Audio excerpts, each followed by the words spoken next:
The video you are about to watch is the hilarious moment inside courtroom when the defendant blamed President Tinubu for his crime. For the people who don't understand Igbo, let me explain this because the video is in Igbo. A certain young man was arraigned before the court to face his criminal charges. Then at some point, the defendant started begging for mercy.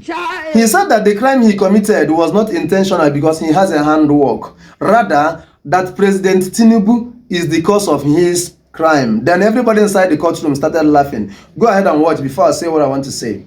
Okay.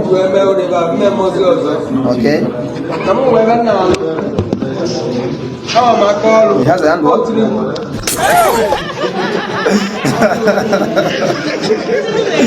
Hey! That was funny, right? But it's not funny to me. It's not funny to me because we are living in a country where legitimate hustlers, where legitimate workers end up achieving nothing, end up amounting to nothing, while the criminals and all the people who go into crime end up achieving big and growing big in the society, thereby making the legitimate hustlers and workers look stupid and little in the society. We are living in a country where inflation is hitting the roof.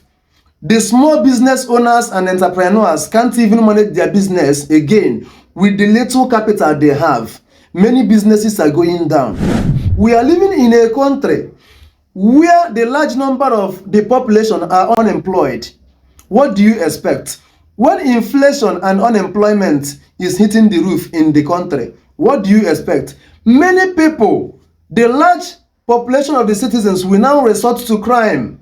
But crime is not the right way to go anyway. So when large number of people resort to crime, it will now make the workload on our security operatives to be much. And once they have that much workload on them, at some point, considering the fact that they are not being paid well, at some point they will not develop that bitterness in them while discharging their lawful duty.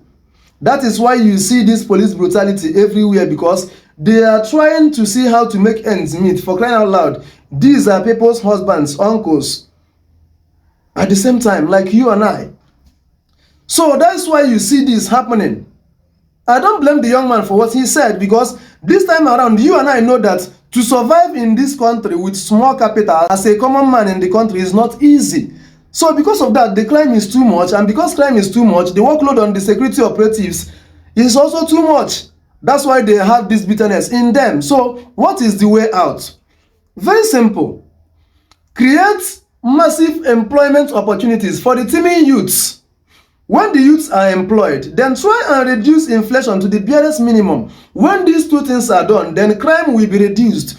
When the youths are employed, gainfully employed, our security operatives well paid, then inflation reduced. Business people will do their business with their enabling environment without any bridge or hook. They will be okay. Those little they are earning, they will be able to take care of their families and be happy within their circle. Everybody cannot fly, but create enabling environment for the small business owners and the legitimate hustlers to be okay. Once that is done, then crime will be reduced, because no matter what you do, crime can never be eliminated totally, but it will reduce crime. And when crime is reduced, the workload on the security operatives will be less. Then pay them well. By so doing, the security operatives will have enough time and enough money to enjoy themselves with their families, because these are people's husbands, brothers and uncles, even sisters, because there are still security officers who are also women, people's wives, like you and I, people's wives and husbands.